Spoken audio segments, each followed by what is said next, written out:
Hello people, and today we're looking at some public art. It's from a video called When Public Art Goes Wrong. There's 10 of them in the full video. I'll leave a link to that in the description.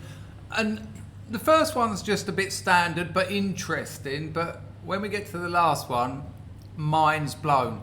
Don't like, don't subscribe, smash nothing. We know how YouTube works. Let's roll VT. The Portal.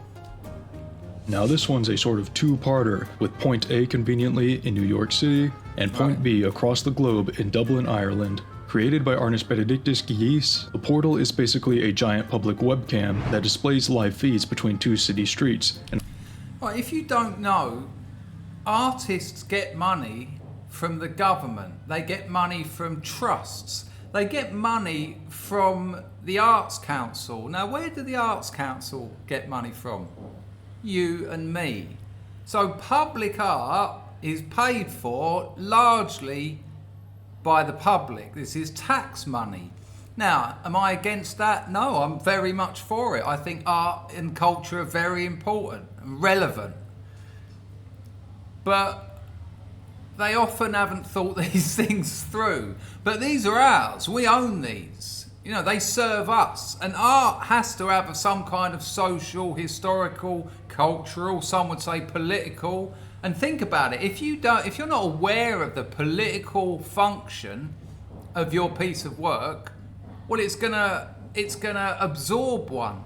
You know, it can't be neutral. Things don't work like that. You can't put a piece of art in a public space and it not be somehow aligned to certain ideologies. So if you as an artist aren't aware of those, well, you're going to likely just be part of the status quo, the dominant ideology of the time. And is that what we want? Is that a good thing, or does it not have a good or bad dialectic? Let me know what you think.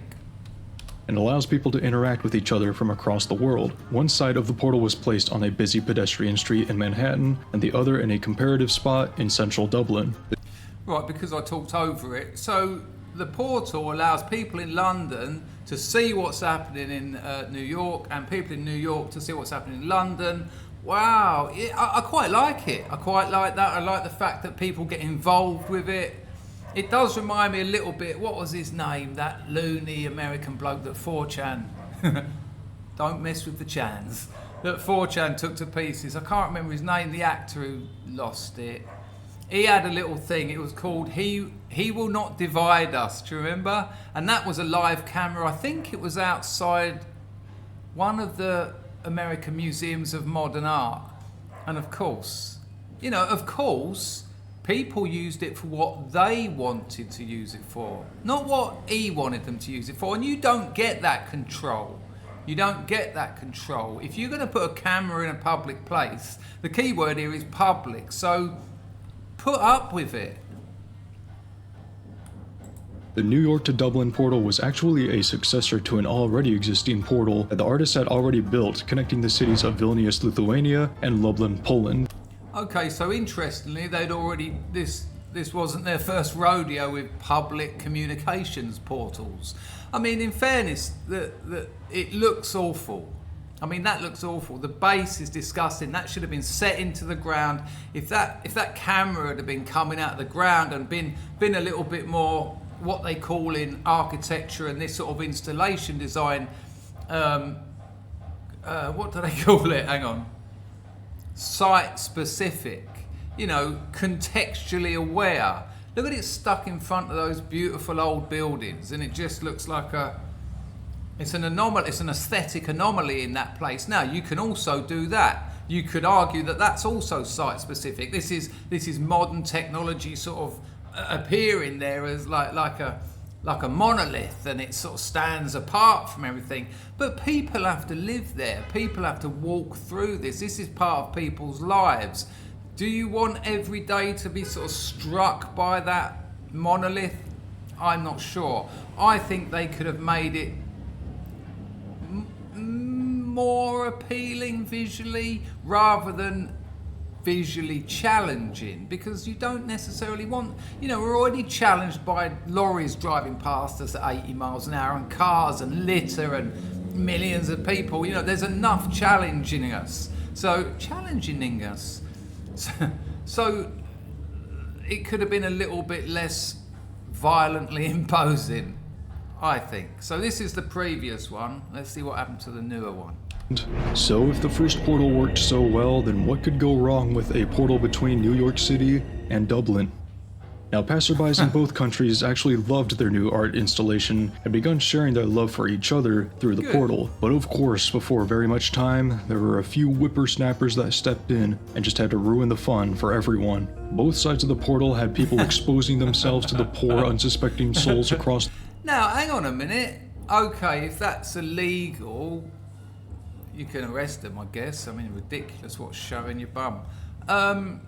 But this is what you have to take. This is what you have to take into account as an artist. You don't get to control what people do, and if people are going to do that, okay, well, deal. Of course, this was going to happen. What, London and New York? You know, these aren't quiet little villages where people are going to go up there and show their latest marmalade they made.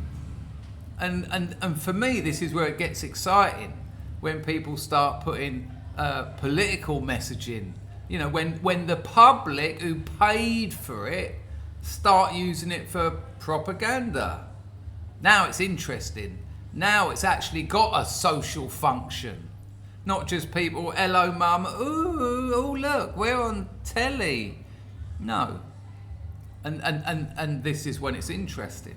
The world, you had everything from an OnlyFans model exposing herself to Dubliners flashing photos of 9/11 to New York. You know, just the expected stuff. And as oh no, exactly, expected. What, you didn't consider this? The artist. I mean, artists, they're not special. It's like a trade, like a plumber, like a builder. You're an artist. What, you didn't expect that? You thought you were going to put this up in London and people wouldn't do this? I mean, how naive. That tells me this artist wasn't up to this job. I mean, I'd guess most people watching this would have predicted that sort of thing. And I'm already, I haven't watched this in this detail, but I've realised that they've put a fence around it. It looks like it's off. Yeah, portal is asleep. Back up soon. What, while they think about how to control the public who paid for it. Ridiculous. It's theirs. They can do what they want. That's why it's been closed down. How can we control? How can we make the people do what they're told? And do we want our art to do that? Is our art about controlling people? I don't want it to do that. I certainly don't want to pay for it to do that. As a result of all this, the portal did not even make it 1 week until it had to be shut down. It was turned off for just 6 days, and in that time, a fence barrier was installed around the portals, and new technology was implemented that would cause the camera feed to blur if someone got too close. This prevented more people from showing offensive photos from their phones. The portal still actually exists today, but not as such. The Dublin installation still exists, but the New York side was moved to Philadelphia just 3 months after it was turned back on. The portals still operate and have even had another installation pop up in Piauí, Brazil. This makes 5 portals in total that still stand strong, despite their occasional and unfortunate abuse. No, it's not unfortunate. That's what it's for. Let's see what people actually want to transmit around the world. I'd be interested in that. I don't want to see a sort of saccharine, diluted, censored version of what the public want to communicate. No, I'm not interested in that. You know why? Because I see it all the time. I see it all the time. That's where we live. We live in a world of censorship. We live in a world of panoptic self-censorship. So as soon as you do that, you take away the best thing about a piece of work like this, and you neuter it. You chop its balls off, and you've just made it blend in with the general kind of hypnotic blur of modern life. What a terrible waste. Now let's get on to the last one on when public art goes wrong. Number 1, the tree.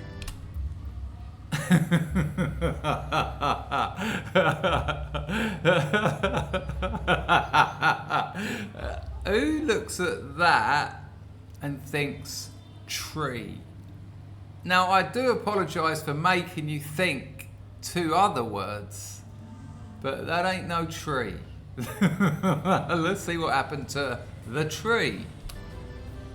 Our artistic journey comes to an end in Paris, France, where in October of 2014, for a brief time, if you were lucky, you could have been walking around the streets of Paris and could have seen this. It is Wow. a giant 24-meter tall inflatable structure that is supposed to look like a giant Christmas tree.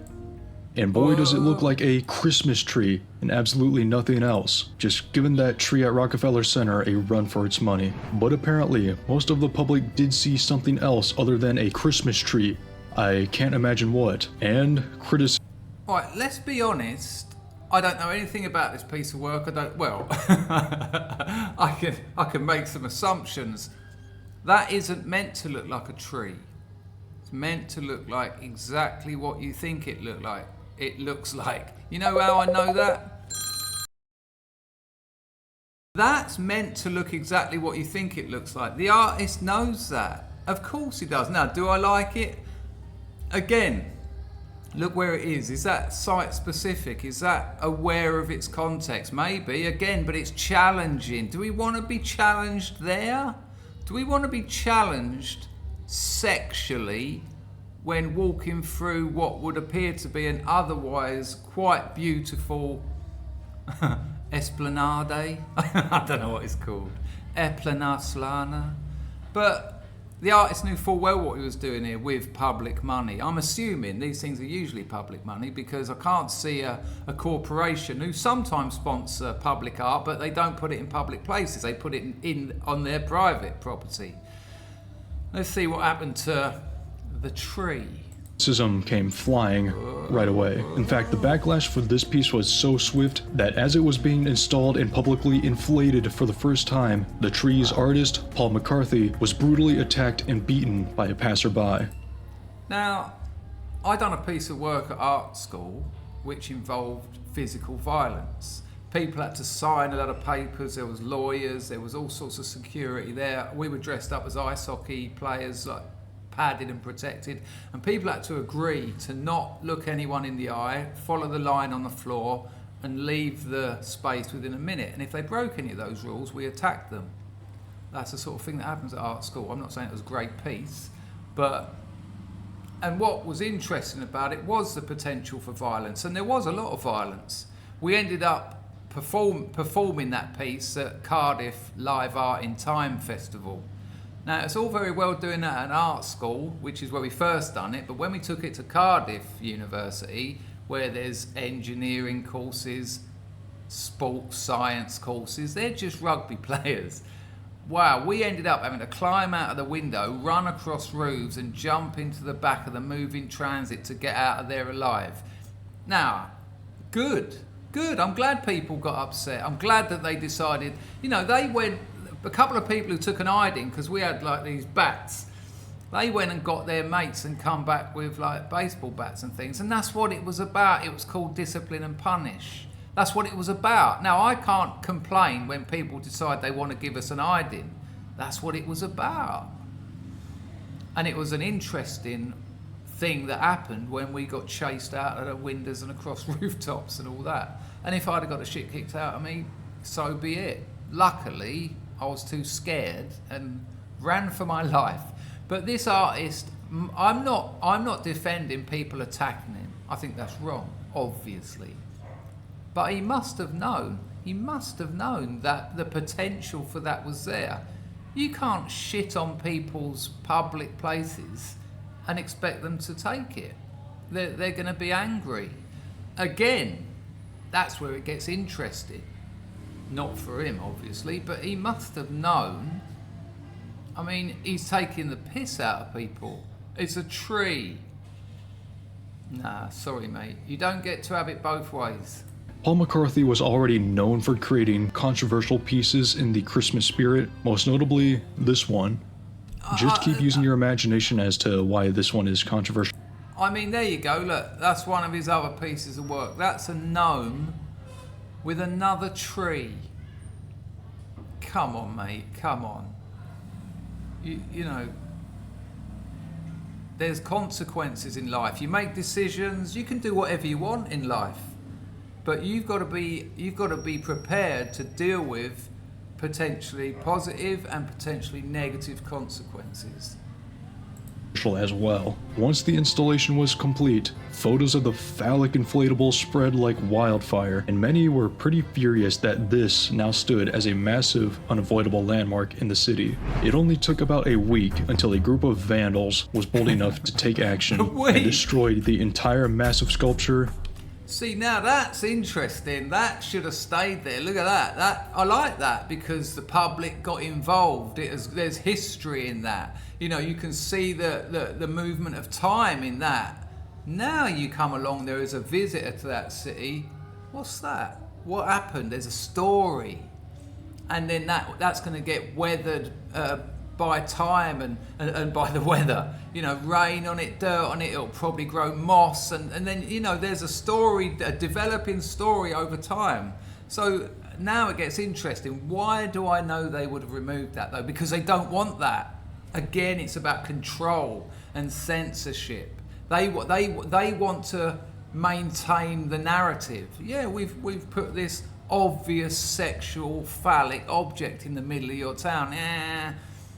But when it actually starts telling a different story, you know, predictably people have started writing on that, spray painting on it. It would have started becoming a life of its own, a story of its own, a story about the people who lived there and had to deal with that, which is a different narrative to the one that the people who control our public places wanted to tell.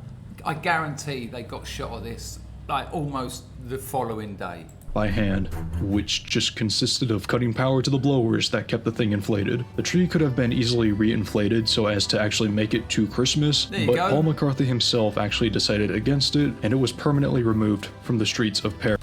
What a terrible shame, because it had just become interesting. Now, admittedly, I understand that this fella didn't want to get attacked again. He probably thought, no, forget the whole thing.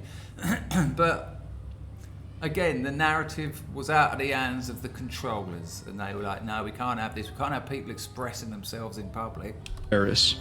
So in the end, most of the city and the world hated the sculpture. Not everyone. Some people wanted it to stay, but most people hated it, and it was quickly removed. Look at that beautiful architecture in the background.